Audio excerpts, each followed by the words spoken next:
Hello friends, I am MD Harun Al Rashid and it's my YouTube channel Harun by John.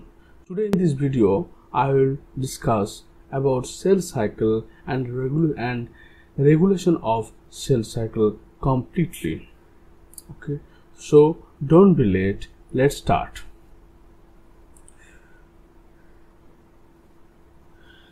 Are you aware that all organisms, even the largest, starts their life from single cell? তোমরা কি দেখেছো বা সচেতন যে একটা blue হুইলের মতো animal বা একটা এলিফ্যান্টের মতো অ্যানিমালও কিন্তু তাদের জীবন শুরু হচ্ছে একটা সিঙ্গেল সেল থেকে। আমাদের হিউম্যান বিংয়ের ক্ষেত্রেও দেখো যে আমাদের কোষে যেখানে 70 ট্রিলিয়ন সেল থাকছে, 70 ট্রিলিয়ন সেলও কিন্তু তৈরি হচ্ছে মোটামুটি একটা কোষ থেকে, দ্যাট ইজ কল্ড জাইগোট। এই জাইগোট থেকে কিন্তু আমাদের লাইফ তৈরি হচ্ছে। তাহলে আমরা single cell to multi cellular organism convert হচ্ছি। তাহলে গ্রোথ অ্যান্ড রিপ্রোডাকশন আর দ্য ক্যারেক্টারিস্টিক্স অফ সেল। একটা কোষের বৈশিষ্ট্য কি, কোষটা হবে কি গ্রোথ করবে অর্থাৎ বড় হবে এবং রিপ্রোডিউস করবে, আবার নতুনভাবে তৈরি হবে। এটাই হচ্ছে লিভিং অর্গানিজমের বৈশিষ্ট্য। All cell reproduce by dividing into two.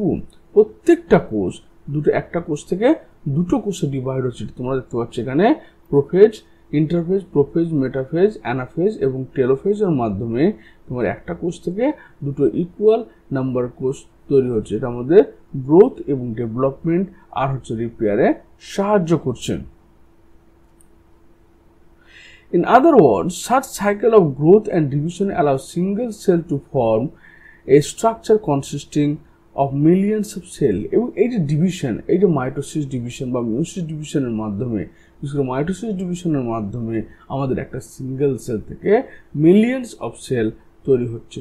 যেমন হিউম্যান বিং যেখানে 70 ট্রিলিয়ন সেল তৈরি হচ্ছে একটা সিঙ্গেল জাইগোট থেকে।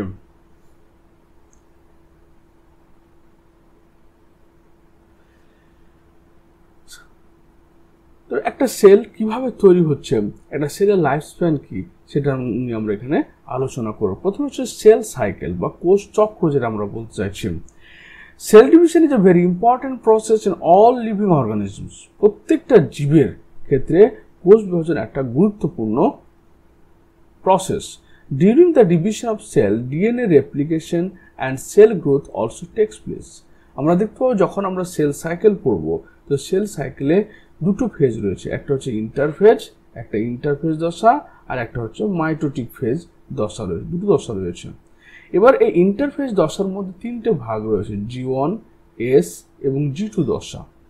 যেখানে একটা সেল এই G1, S এবং G2 দশার মাধ্যমে ডিভিশনের জন্য প্রিপারেশন হয় এবং এই মাইটোটিক ফেজে এসে ডিভাইড হয়। তো এই ডিভিশনের ফেজে G1 ফেজে কি করে, তারা সেল মেটাবলিক্যালি অ্যাক্টিভ হয়, ডুপ্লিকেট হয়, organelles number of organelles increase হচ্ছে, and cytosolic component starts replicating centrosomes. S ফেজে এসে কি হচ্ছে, ডিএনএ সিনথেসিস ঘটলো। G2 ফেজে এসে আবার সেল গ্রোথ কন্টিনিউ, কোষটা আবার আকার বাড়তে শুরু করলো, তাতে এনজাইমের পরিমাণ বাড়লো, প্রোটিনের পরিমাণ বাড়লো এবং সেন্ট্রোজোমস এর রেপ্লিকেশন অফ সেন্ট্রোজোম কমপ্লিট হয়ে গেল। তারপরে কোষটা গিয়ে ঢুকলো কোথায়, মাইটোটিক ফেজে। তাহলে এই যে তোমার সেল সাইকেল, এই সেল সাইকেলের ইন্টারফেজ দশায় কোষটার গ্রোথ হলো, কোষটা ডিএনএ ডাবল হয়ে গেল, রেপ্লিকেশন ঘটলো।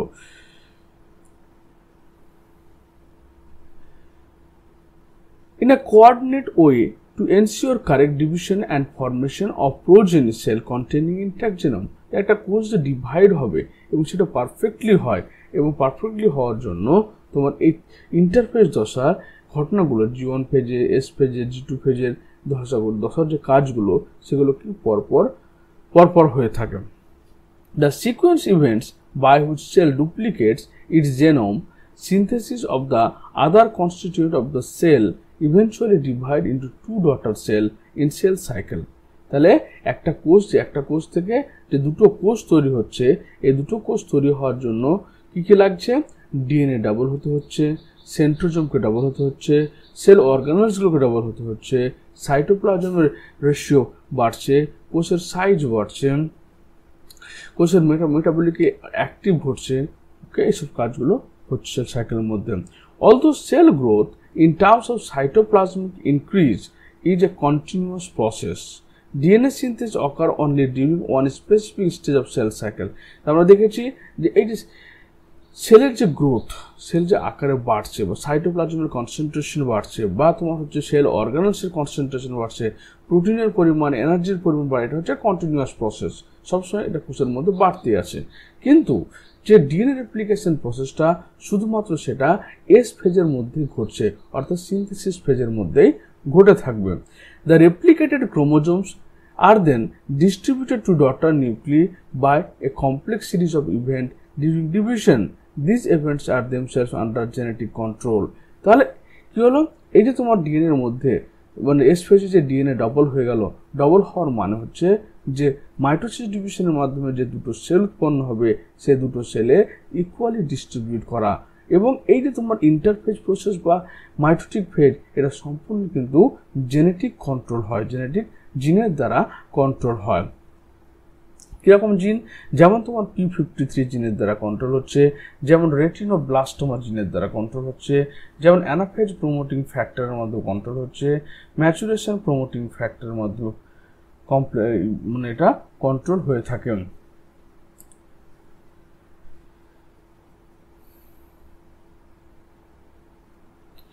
Phase of cell cycle. তাহলে সেল সাইকেলের কি ফেজ, এর আগে একটু আলোচনা করলাম। The cell cycle, a typical eukaryotic cell, is illustrated by human cells in culture. These cells divide in approximately 24 hours. তাহলে একটা কোষকে ডিভাইড হওয়ার জন্য 24 আওয়ার্স টাইম লাগছে।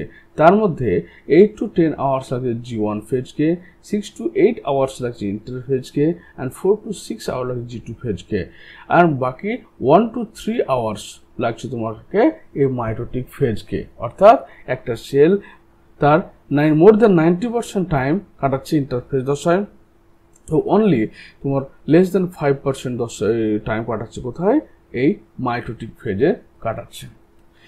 যেমন east for example can progress through the cell cycle in only about 90 minute. একটা east সেলকে থেকে double হতে গেলে, একটা ইস্ট সেল, ধরুন এটা একটা ইস্ট সেল, তো ইস্ট সেল থেকে অন্য একটা ইস্ট সেল তৈরি হতে, দুটো ইস্ট সেল তৈরি হতে টাইম লাগছে মাত্র 90 মিনিট, কিন্তু হিউম্যান বিংয়ের ক্ষেত্রে সেটা 24 আওয়ার্স। আবার ইকোলি ব্যাকটেরিয়ার ক্ষেত্রে সেটা টাইম লাগছে মাত্র 20 মিনিট। আবার আর্লি ফ্রগ এমব্রায়ো সেলের ক্ষেত্রে 30 মিনিট টাইম লাগে, ইস্ট সেলের ক্ষেত্রে 1.5 to 3 আওয়ার্স টাইম লাগছে। আমাদের ইন্টেস্টিনাল এপিথেলিয়াল সেল যেটা রয়েছে, তার একটা সেল দুটো সেল তৈরি হতে বা মাইটোসিস ডিভিশনের টাইম লাগছে তোমার হচ্ছে 12 আওয়ার্স, যেখানে সেল সাইকেলটা কমপ্লিট হচ্ছে 12 আওয়ার্সের মধ্যে। Mammalian fibroblast cell in culture সেটা 20 আওয়ার্স টাইম লাগছে, যেখানে human liver cell 1 years time লাগছে ও সেল সাইকেল কমপ্লিট করতে।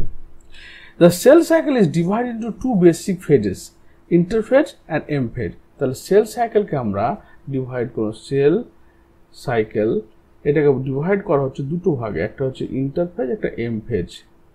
Interphase and mitotic phase, phase.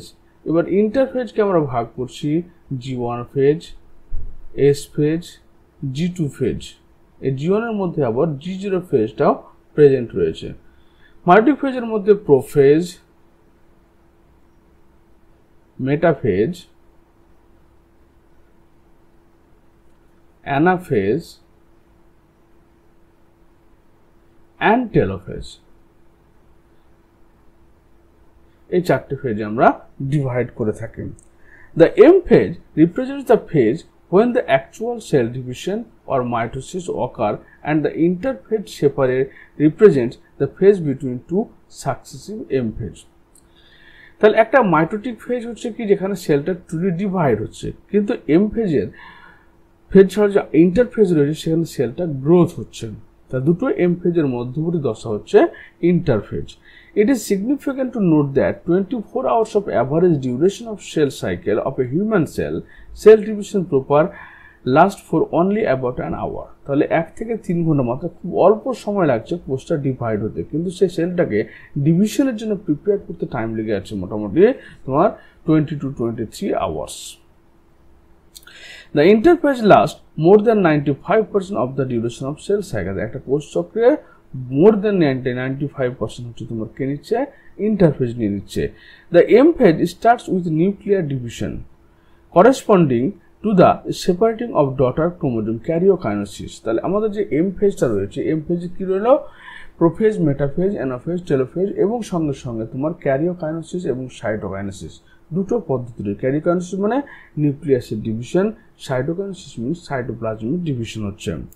The interphase দো কল দ্য রেস্টিং ফেজ। এই ইন্টারফেজটাকে আমরা রেস্টিং ফেজ বলি, মানে এর সময় কোষ কিন্তু ডিভাইড হয় না, এই সময় কোষটা গ্রোথ হচ্ছে, কোষের গ্রোথ হচ্ছে বা কোষ প্রিপেয়ার হচ্ছে তোমার মাইটোটিক ফেজে ডিভিশনের জন্য। এই ইন্টারফেজ আবার তিনটে ফেজ নিয়ে তৈরি। একটা হচ্ছে G1 ফেজ বা গ্যাপ 1 ফেজ, S ফেজ বা সিনথেসিস ফেজ এবং G2 ফেজ বা গ্যাপ 2 ফেজ। তো ফার্স্ট চলে আসছে আমরা G1 phase, S phase and G2 phase. তো G1 phase corresponds to the interval between mitosis and initiation of DNA replication.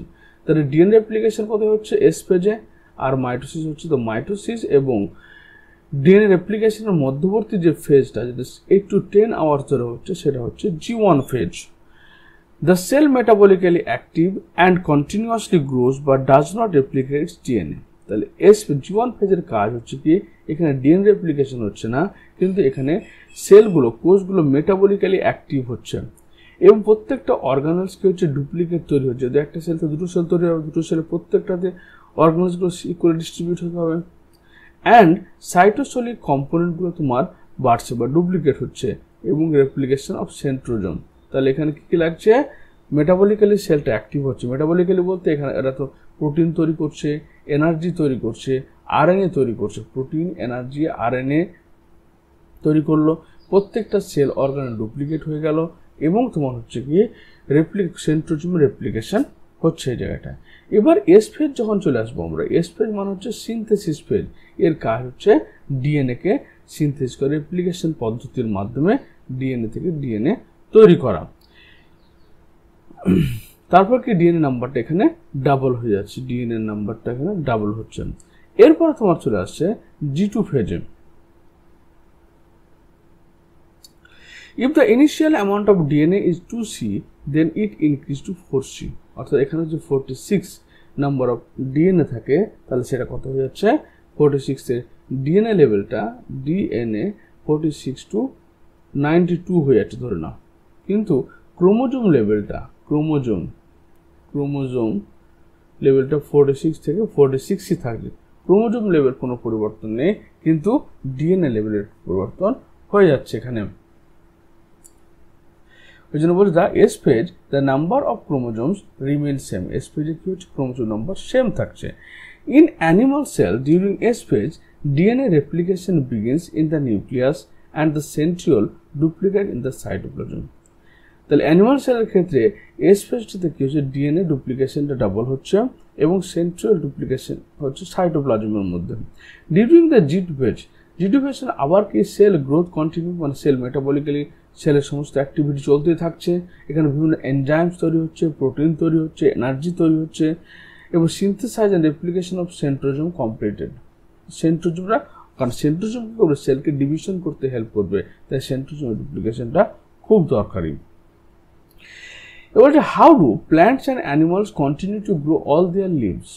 তাদের জীবদ্দশায় কীভাবে তোমার প্ল্যান্ট বা অ্যানিমাল কন্টিনিউয়াসলি গ্রো করছে।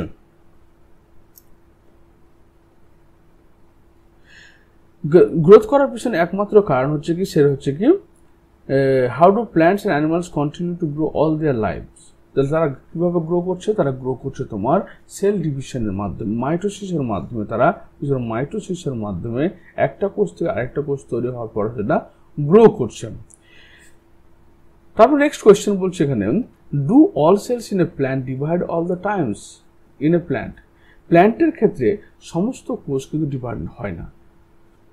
প্ল্যান্টের ক্ষেত্রে তোমার শুধুমাত্র মেরিস্টেমেটিক কোষ অর্থাৎ ভাজক কলার কোষগুলো শুধুমাত্র ডিভাইড হবে, যেটা তোমার apical meristem, lateral meristem and তোমার ইন্টারক্যালারি মেরিস্টেম। এই তিন ধরনের টিস্যু রয়েছে। একটা হচ্ছে এপিক্যাল মেরিস্টেম, এপিক্যাল পোর্শনে যেটা রয়েছে, একটা হচ্ছে ল্যাটারাল মেরিস্টেম, ল্যাটারাল, আর একটা হচ্ছে তোমার ইন্টারক্যালারি মেরিস্টেম, যেটা হচ্ছে তোমার এই নোড পোর্শনগুলো রয়েছে ইন্টার, যেখান থেকে ব্রাঞ্চ তৈরি হচ্ছে ইন্টারক্যালারি মেরিস্টেম। এই তিন ধরনের মেরিস্টেমেটিক কোষ সবসময় ডিভাইড হচ্ছে। মানে অ্যানিমালদের ক্ষেত্রেও সমস্ত কোষের ডিভিশন হয় না, যেগুলো স্টেম সেল রয়েছে সেগুলো তোমার ডিভিশন হয়। যেমন হচ্ছে কি bone marrow cell, haematopoietic stem cell, ওরা সমস্ত ডিভাইড হচ্ছে। Do you think all cells continue to divide in all plants and animals? No, not cells. Not all cells in plant divide continuously. প্ল্যান্টের ক্ষেত্রে meristematic sell এবং অ্যানিমালের ক্ষেত্রে সেটা হচ্ছে তোমার স্টেম সেল ডিভাইড হয় শুধুমাত্র।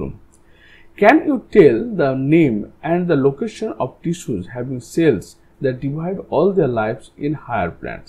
তো হায়ার প্ল্যান্টস এর ক্ষেত্রে কি হচ্ছে, শুধুমাত্র মেরিস্টেমেটিক যে টিস্যুগুলো অর্থাৎ ভাজক কলার যে কোষগুলো রয়েছে, যেটা এক্ষুনি বললাম এপিক্যাল মেরিস্টেম, ইন্টারক্যালারি মেরিস্টেম এবং ল্যাটারাল মেরিস্টেম, তারা সবসময় ডিভাইড হতে থাকে।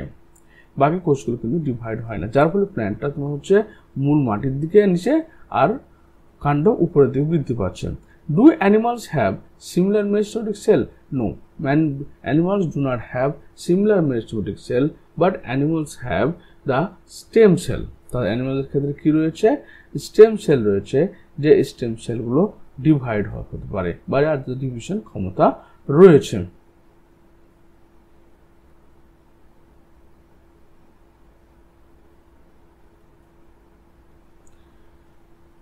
Some cells in the adult animals do not appear to exhibit division.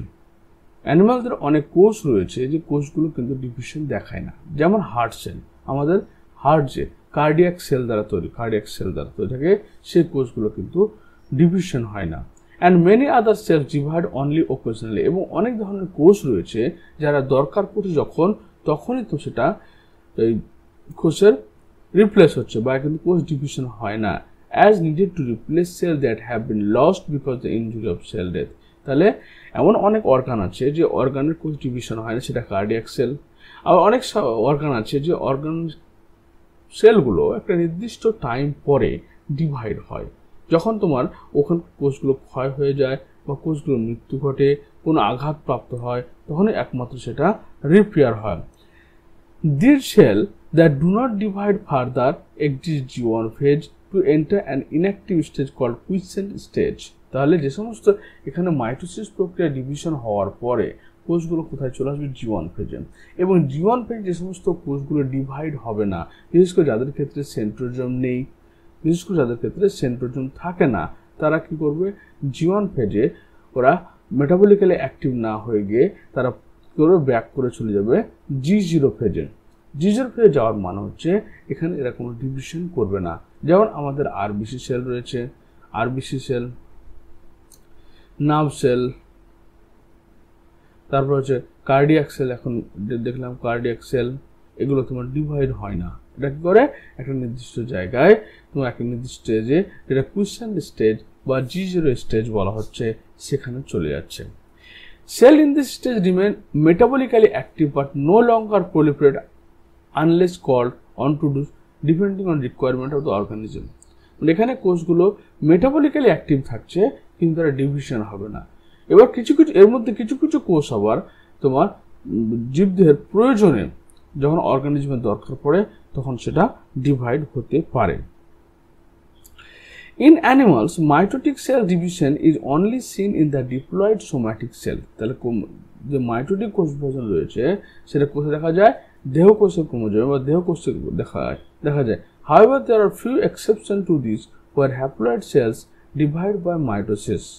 তাহলে কিছু এক্সেপশনের ক্ষেত্রে পাওয়া যায়, যেমন বিশেষ করে পার্থেনোজেনেসিসের ক্ষেত্রে পাওয়া যায়। পার্থেনোজেনেসিস ওখানে কি হয়, তোমার হ্যাপ্লয়েড সেলের মধ্যে কি হয়, তোমার নতুন হ্যাপ্লয়েড সেলের মধ্যে মাইটোসিস ডিভিশন থাকে। নর্মালি কি হয়, জাইগোট সেলের মধ্যে আর ডিপ্লয়েড সেলের মধ্যে মাইটোসিস কোষ বিভাজন হয়ে থাকে। যেমন মেল হানিবিজের ক্ষেত্রে ক্রোমোজোম নম্বর হচ্ছে 16, n = 16, যেখানে ফিমেল হানিবিজের ক্ষেত্রে ক্রোমোজোম নম্বর হচ্ছে 2 = 32। তো এখানে মেলের ক্ষেত্রে পার্থেনোজেনেসিস দেখা অর্থাৎ এখানে কোনো ফার্টিলাইজেশন, কোনো নিষেধ ঘটে না। Against this, the plants can show mitotic division in both haploid and diploid cell. তাহলে এখানে মাইটোসিস ঘটলো কোথায়? হ্যাপ্লয়েড সেল মেলের ক্ষেত্রে, ফিমেল বা তোমার লেবার বি এর ক্ষেত্রে সে ডিপ্লয়েড সেলে ঘটলো। তাহলে মাইটোসিসটা খুব রেয়ারেস্ট ক্ষেত্রে, যেখানে পার্থেনোজেনেসিস ঘটছে, যেখানে নিষেক ঘটে না, সেখানে মাইটোসিস প্রক্রিয়ায়, আর যেখানে নিষেক ঘটছে সেখানে নর্মাল ডিপ্লয়েড কোষ মাইটোসিস প্রক্রিয়া ডিভাইড হয়। From recollection of example, alternation of generation in plants. Alternation of generation মানে একটা প্ল্যান্টের মধ্যে যখন রেণুধর এবং লিঙ্গধর তথা স্পোরোফাইটিক এবং গ্যামেটোফাইটিক ফেজটা অল্টারনেটলি আসতে থাকে, তখন সেটাকে আমরা অল্টারনেশন অফ জেনারেশন বলি পারে। Identify plant species and stage at which mitosis in haploid cell. তাহলে একটা হ্যাপ্লয়েড সেলে মাইটোসিস ঘটছে কোথায়? বিশেষ করে অ্যালগির ক্ষেত্রে যেমন করে থাকে। অ্যালগিটা হ্যাপ্লয়েড, ওরা মেনলি হচ্ছে গ্যামেটোফাইটিক প্ল্যান্ট বডি। এবার গ্যামেটোফাইটিক প্ল্যান্ট বডি হওয়ার জন্য তাদের জীবদ্দশার বেশিরভাগ অংশটাই কিন্তু হ্যাপ্লয়েড আকৃতির হয়। শুধুমাত্র জাইগোট একটা দশা যেখানে তোমার ওরা ডিপ্লয়েড অবস্থা প্রাপ্ত হয়, বাকি সময় এই জাইগোটের মিয়োসিস ঘটে। You have studied mitosis in onion root tip cell, মানে একটা পেঁয়াজের মূলের অগ্রভাগের কোষে স্টাডি করা হলো। It has 16 chromosome. তাহলে এখানে ক্রোমোজোম সংখ্যা কত রয়েছে? 16খানা রয়েছে। ইন ইটসের প্রত্যেকটা কোষে। Can you tell how many chromosome will the cell have to G1 phase, after S phase and after M phase? Also, what will be the DNA content? তাহলে আমি আগে বলেছিলাম যে G1 phase যদি ক্রোমোজোম নাম্বার G1 phase যদি chromosome number 16 হয়, তাহলে S phase কিন্তু ক্রোমোজোম নাম্বারটা 16 হবে, G2 phase ক্রোমোজোম নাম্বারটা 16 হবে। কিন্তু যদি G1 phase ডিএনএ নাম্বারটা তোমার 16 হয়, তাহলে S phase সে ডিএনএ নাম্বারটা ডাবল হয়ে গিয়ে 32 হয়ে যাবে, যেখানে G2 phase সেটা 32 থাকবে। এবং M phase এসে আবার দুটো কোষে তোমার ওটা কি হবে? 16 করে আবার 32 হয়ে যাবে। তো ডিএনএ কন্টেন্ট জিএন ফেজে 2C থাকলে আপনার এস ফেজ 4C এবং 4C মানে ডাবল হয়ে গেল, কিন্তু ক্রোমোজোম নম্বর সর্বদা সমান থাকবে।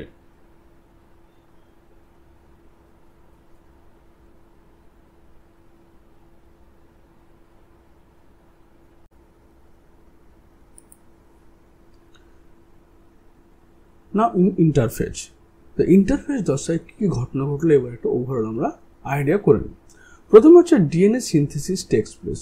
ডিএনএ কোথায় তৈরি হলো? ডিএনএটা তৈরি হলো তোমার ডিউরিং এস ফেজে। এস ফেজে তোমার ডিএনএ সিনথেসিস ঘটলো, এস ফেজ ঘটলো। The nucleus and cytoplasm are metabolically active. নিউক্লিয়াসটা এবং সাইটোপ্লাজমটা মেটাবলিক্যালি অ্যাক্টিভ থাকছে। Chromatin fibres become visible. Chromatin fibre মানে যে ফাইবারগুলো তোমার নিউক্লিয়াসের মধ্যে রয়েছে, যেগুলোর মধ্যে ক্রোমোজোম বা ডিএনএ অবস্থান ঘটে, সেগুলো ভিজিবল দেখাবে। ভিজিবল। Nucleus become larger. নিউক্লিয়াসটা আকারে বড় হয়ে যাবে due to accumulation of ribosomal RNA. Ribosomal RNA accumulate হওয়ার জন্য নিউক্লিয়াসটা তোমার সাইডে বড় হবে। Synthesis of different type of RNA occur. এখানে এমআরএনএ বলো, টিআরএনএ বলো বা রাইবোজোমাল আরএনএ, সবগুলো আরএনএ এখানে তৈরি হচ্ছে। এমআরএনএ হতে পারে, টিআরএনএ হতে পারে, টিআরএনএ অ্যান্ড রাইবোজোমাল আরএনএ হতে পারে। অকার হচ্ছে। Centrioles become distinctly 2 in number. সেন্ট্রিওলগুলো দুটো হয়ে যাচ্ছে। সেন্ট্রিওল, কারণ সেন্ট্রিওল হচ্ছে কোষ বিভাজনের একটা মুখ্য উপাদান। সেই উপাদানটা অর্গানসটা কোষ সংলগ্ন দুটো হয়ে যাচ্ছে। The mitosis interphase is followed by mitotic cell division which include karyokinesis side. এটা আমাদের মাইটোটিক ফেজের মধ্যে ওয়ান অর্ডার মধ্যে ঘটছে। তাহলে আমাদের কি ঘটলো দেখো, G1 ফেজের মধ্যে তোমার সেল রিটার্নিং এর আরএনএ এবং প্রোটিন সিনথেসিস হলো, but no DNA synthesis. S ফেজের মধ্যে DNA synthesis, double amount of DNA তৈরি হলো, RNA and protein are also synthesised. G2 ফেজের মধ্যে no DNA synthesis, but RNA and protein synthesis occur. এবং এই G1, S এবং G2 এই তিনটে ইন্টারফেজের মধ্যে এই ফলোয়িং এই জিনিসগুলো তোমার তৈরি হয়ে গেল। এরপরে চলে আসবো আমরা, এটি সেল সাইকেল হলো। সেল সাইকেলটা চেক পয়েন্ট কি হয়, সেল সাইকেল কীভাবে রেগুলেট হচ্ছে, অর্থাৎ সেল সাইকেল কতগুলো চেক পয়েন্ট রয়েছে। যেমন 1 নম্বর পয়েন্ট রয়েছে তোমার G1 চেক পয়েন্ট, 2 নম্বর রয়েছে তোমার G1 এটা G1 S চেক পয়েন্ট, এখানে S চেক পয়েন্ট রয়েছে মধ্যখানে পয়েন্ট, আর একটা G2 চেক পয়েন্ট, আর একটা হচ্ছে M চেক পয়েন্ট। তো এই চেক পয়েন্টগুলোর পারপাস হচ্ছে প্রত্যেকটা স্টেজে যে সমস্ত জিনিসগুলো তৈরি হওয়ার কথা সেগুলো প্রপারলি বা অ্যাকিউরেটলি তৈরি হয়েছে কিনা। যদি সেখানে প্রপারলি না অ্যাকুরেটলি না তৈরি হয় তাহলে সেখান থেকে কিন্তু সেই স্টেজ থেকে সেলটা প্রসিড হতে পারবে না। তাই বলছে সেল সাইকেল চেক পয়েন্ট আর ক্রিটিক্যাল কন্ট্রোল মেকানিজম, মানে কোষ চক্র, সেই কোষ চক্রটাকে ওরা কন্ট্রোল করে। Accurate and timely progression cell cycle, যে কীভাবে অ্যাকুরেটলি একটা সেল সাইকেল G1 থেকে S পেয়ে যাবে, S থেকে G2 পেয়ে, G2 থেকে M পেয়ে যাবে, সেই জিনিসটাকে কন্ট্রোল করে। What are the cell cycle checkpoint? প্রথমে surveillance mechanism. Checkpoint essential quality control, কারণ একটা কোষ ঠিকঠাকভাবে ডিভিশন হচ্ছে কিনা, একটা কোষের সমস্ত উপাদানগুলো ঠিকঠাকভাবে থাকছে কিনা, সেই কোয়ালিটি কন্ট্রোলের জন্য তোমার এই চেক পয়েন্টগুলো দরকার। Ensure proper order and accuracy, মানে এখানে কি করছে, যেমন মেটাবলিক অ্যাক্টিভ হলো কিনা, ডিএনএ সিনথেসিস হলো কিনা, ক্রোমোজোম স্ট্রাকচার ঠিক আছে কিনা, সেখানে স্পিন্ডল ফর্মেশন ঠিকঠাক হচ্ছে কিনা, প্রত্যেকটা স্টেপকে অ্যাকুরেটলি তোমার অবজার্ভ করা হচ্ছে চেক পয়েন্টের কাজ। Prevent errors and genomic instability, একটা সার্ভে দেখা যায় মোটামুটি এস ফেজের মধ্যে তোমার 50 লাখ এরর তৈরি হয়, 50 লাখ এরর তৈরি হয়, এবং এই এররগুলো যদি থেকে যায় ডিএনএর মধ্যে তাহলে সেগুলো আমাদের ক্যান্সার বা টিউমার টাইপের ডিজিজ ফর্মেশন করতে পারে। তো সেই সমস্ত এররগুলোকে কারেক্ট করে সে পরবর্তী স্টেপের দিকে প্রোগ্রেস হওয়াটাই হচ্ছে চেক পয়েন্ট, প্রোগ্রেস করাটাই হচ্ছে কোষচক্রকে প্রোগ্রেস করাটাই হলো তোমার সেল সাইকেলের সে চেক পয়েন্টের ইম্পর্টেন্ট কাজ। তো হয় আর চেক পয়েন্ট ইম্পর্টেন্ট, কেন চেক পয়েন্ট ইম্পর্টেন্ট? প্রথম হচ্ছে অ্যাকুরেট ডিএনএ রেপ্লিকেশন। এই যে বললাম 50 লাখ এরর মোটামুটি তৈরি হয়, তো এই এররটা যাতে না থাকে, সে না থাকার জন্য তোমার এই ডিএনএ রেপ্লিকেশনে না থাকে, তার জন্য কি দরকার? তার জন্য সাধারণত যে G2 চেক পয়েন্ট দরকার, S চেক পয়েন্ট দরকার। প্রপার ক্রোমোজোম সেগ্রিগেশন, এবার এখানে এম ফেজে এই যে অ্যানাফেজ প্রোমোটিং কমপ্লেক্স বলে যে সমস্ত জিনগুলো পাওয়া যায় বা গ্রোথ ফ্যাক্টরগুলো পাওয়া যায়, তারা কি করে প্রপারলি যাতে ক্রোমোজোমের ক্রোমাটিডগুলো সেপারেট হতে পারে, সেই কাজটা হয়ে থাকে এখানে। সেলুলার হেলথ অ্যান্ড সার্ভাইভাল, একটা কোষ যাতে কোনো রকম এরর না থাকে, তার ওই জন্য জেনোমিক স্টেবিলিটি এবং মানে জিনগত তার স্টেবিলিটি অর্থাৎ স্থায়িত্ব, যদি রং থাকে, ভুল থাকে, তাহলে কোষ বিভাজন ফলে যে কোষগুলো উৎপন্ন হবে সেই কোষগুলো কিন্তু অ্যাকুরেট হবে না, পারফেক্ট হবে না। তো পারফেক্ট কোষ তৈরি করতে গেলে অ্যাকুরেট তোমার ডিএনএ তৈরি করতে হবে, ওই জেনোমিক স্টেবিলিটি লাগবে। ক্যান্সার প্রিভেনশন, মানে ধরে নাও এই যে এরর থাকলো, এররের মাধ্যমে মিউটেশন, যদি ডিএনএ G1 ফেজ বা S ফেজ বা G2 ফেজে কোনো মিউটেশন তৈরি হয়, মিউটেশনের ফলে কী হবে, সেখানে যে কোষগুলো তৈরি হবে সেই কোষগুলোর মধ্যে সেই মিউটেশন জিন চলে যাবে, যার ফলে আমাদের ক্যান্সার বা টিউমার তৈরি হতে পারে। তাই এগুলোকে ডিটেক্ট করা, এবং কারা করবে, যেমন P53 জিন, যে গার্জিয়ান অফ দ্য সেল বলা হয়, রেটিনোব্লাস্টোমা জিন, anaphase promoting complex, maturation promoting complex, cyclin CDK complex, এরা তোমার কি করবে, সেটাকে কন্ট্রোল করবে। এরপর আমরা সেল সাইকেল চেক পয়েন্টে চলে আসছি। তাহলে আমাদের প্রথমে cell cycle progression is coordinated by CDK cyclin complex. CDK মানে হচ্ছে সাইক্লিন হচ্ছে এক ধরনের প্রোটিন, এবং CDK হচ্ছে সাইক্লিন ডিপেন্ডেন্ট কাইনেজ, একটা এনজাইম। তো এই প্রোটিনটা এবং এনজাইম একসাথে জয়েন্ট হয়ে গিয়ে আমাদের সেল সাইকেলকে কন্ট্রোল করে। তো আমাদের সেল সাইকেল চেক পয়েন্ট কতগুলো, চেক পয়েন্টের উপাদান কি? প্রথম হচ্ছে এখানে কত টাইপের সাইক্লিন পাওয়া যায়, একটা ডি টাইপ সাইক্লিন পাওয়া যাচ্ছে।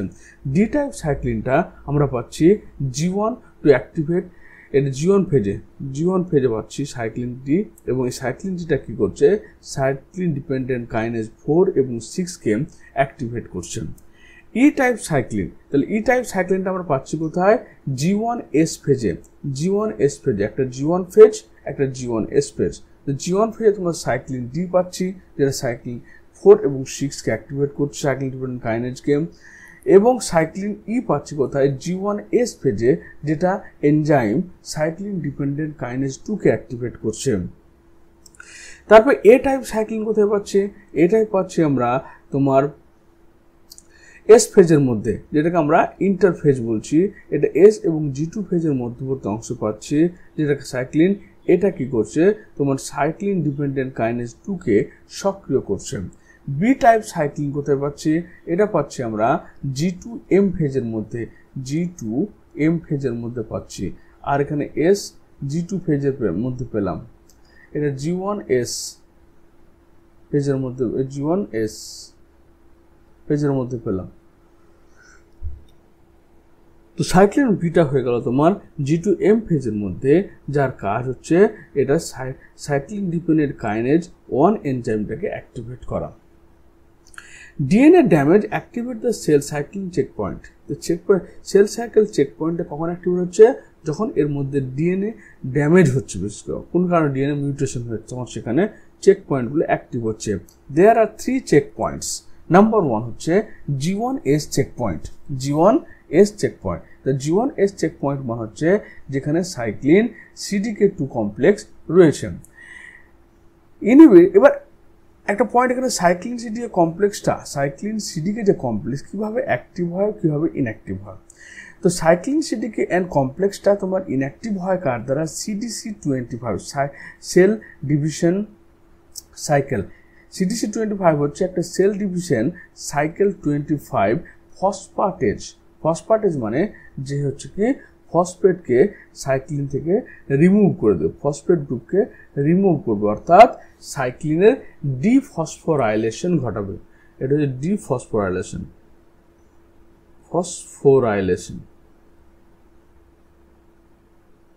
আর এটা হচ্ছে ফসফোরাইলেশন। তো সাইক্লিন CDK কমপ্লেক্সে যখন ফসফোরাইলেশন ঘটবে তখন সেটা অ্যাক্টিভ হবে এবং সেল সাইকেলকে আটকে দিবে। কিন্তু যখন এর মধ্যে ডিফসফোরাইলেশন ঘটবে CDC25 এর দ্বারা, তখন সেখানে কি হবে, CDK সাইক্লিন কমপ্লেক্সটা ইনঅ্যাক্টিভ হয়ে যাবে, যার ফলে সেল সাইকেল কন্ট্রোল হবে না, সেটা প্রসিড হয়ে যাবে। CDK সাইক্লিন কমপ্লেক্সটা হচ্ছে কার দ্বারা ইনঅ্যাক্টিভ হলো, CDC25 এর দ্বারা। CDC25 এক ধরনের টাইরোসিন, সেরিন এবং থ্রিওনিন ফসফেটেজ দিয়ে তৈরি থাকে, special targeting and activating cyclin dependent kinase. এটা করে সাইক্লিন ডিপেন্ডেন্ট কাইনেজকে অ্যাক্টিভেট করে।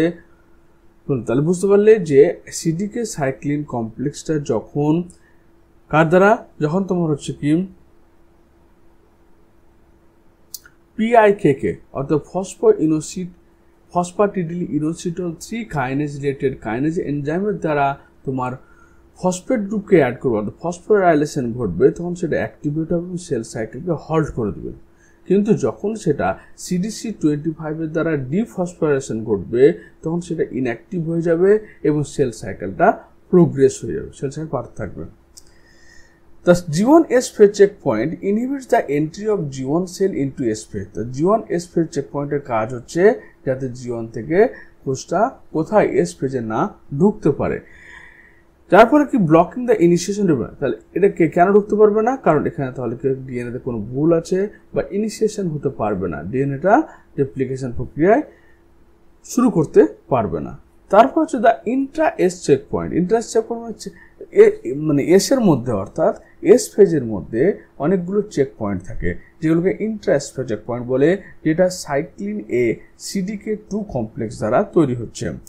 Inhibits the firing of replication origin that have not been activated in S phase cycle, অর্থাৎ একটা S ফেজের মধ্যে অরিজিন অফ রেপ্লিকেশন অনেকগুলো থাকে। ইউক্যারিওটিক কোষে অরিজিন অফ রেপ্লিকেশন বা ORI সাইট, ডিএনএ এর মধ্যে ORI সাইট অনেকগুলো থাকে। এই ORI সাইট থেকে তোমার রেপ্লিকেশন প্রসেসটা শুরু হয়। এবার কোনো যদি সমস্যা হয় বা ডিএনএ ড্যামেজ হয়, তাহলে কি হবে, এই ORI সাইট থেকে রেপ্লিকেশন হতে দেবে না, কারণ যদি ORI সাইট থেকে রেপ্লিকেশন শুরু হয় তাহলে কি হবে, সে আবার ফল্ট ডিএনএ তৈরি হবে, যেটা আমাদের ক্যান্সার বা টিউমারের জন্য দায়ী। এবার হচ্ছে G2M চেক পয়েন্ট। যখন তোমার ডিএনএ কোনো ড্যামেজ হয়েছে, তখন সেটা কি করবে, G2 ফেজটাকে M ফেজে বা মাইটোসিস ফেজে ঢোকার জন্য বাধা দিবে। তারপর হচ্ছে কি লাস্ট মেটাফেজ। মেটাফেজ মানে M ফেজ বলতে সেটা থাকছে তোমার মাইটোসিস সেল ডিভিশনের মধ্যে। The check point monitors the proper attachment of chromosome to the mitotic spindle fiber, অর্থাৎ এই যে তোমার আমাদের সেন্ট্রোমিয়ার, এই সেন্ট্রোমিয়ার মধ্যে দুটো হোমোলগাস পেয়ার অফ ক্রোমোজোম থাকছে এবং এই সেন্ট্রোমিয়ার মধ্যে দেখছো কাইনেটোকর থাকছে, কাইনেটোকর মাইক্রোটিবিউল থাকছে এবং এই সেন্ট্রোমিয়ারের সঙ্গে যাতে বেমতন্তুগুলো ঠিকঠাকভাবে যুক্ত হতে পারে এবং এটা সেপারেট করতে পারে সেই জিনিসটাকে মানে কনফার্ম করছে কার দ্বারা কনফার্ম G2M APC অর্থাৎ অ্যানাফেজ প্রমোটিং কমপ্লেক্সের মাধ্যমে এটা কনফার্ম করছে এবং কনফার্ম করার পরে তবে সেটার কারণে মাইটোসিস খুব প্রয়োজন অর্থাৎ সেলের সেগ্রিগেশন হচ্ছে, ক্রোমোজোমের সেগ্রিগেশন ঘটে। এবার হচ্ছে কি cell cycle checkpoint is activated কার দ্বারা CDK cyclin kinase activity is inhibited. কখন? যখন তোমার হচ্ছে CDK সাইক্লিন অর্থাৎ সাইক্লিন ডিপেন্ডেন্ট কাইনেজ এই এনজাইমটা কখন সক্রিয় হচ্ছে? যখন তোমার CDC25 ইনঅ্যাক্টিভেট হচ্ছে এবং CDC25 কাকে অ্যাক্টিভেট করে? এটা অ্যাক্টিভেট করে cyclin dependent kinase CDK cyclin kinase. CDK cyclin কাইনেজকে অ্যাক্টিভেট করে কে? কাইনেজকে অ্যাক্টিভেট করে তোমার এই CDC25। তো CDC25 হচ্ছে একটা ফসফেটেজ এনজাইম যেটা তোমার CDK সাইক্লিন থেকে ফসফেট গ্রুপকে বের করে দেয়, যার ফলে ফসফেট গ্রুপটা তোমার কি হয়?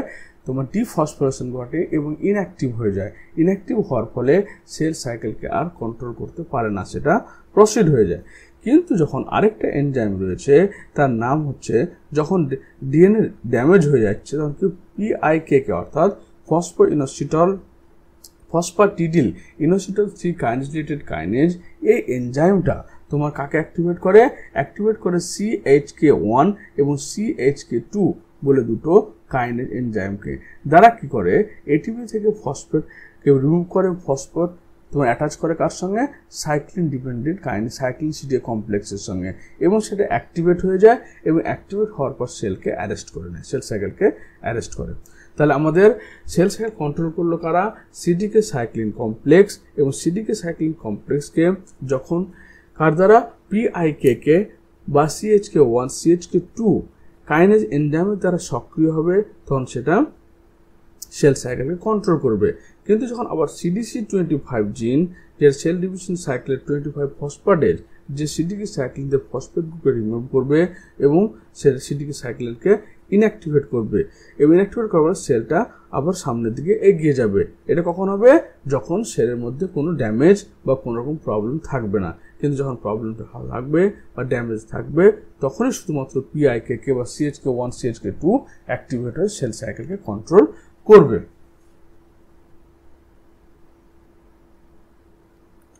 এই সেল সাইকেলের চেক পয়েন্ট সম্পর্কে আরো পুরো ডিটেলস আমি পরের ভিডিওতে তোমাদের সঙ্গে আলোচনা করব।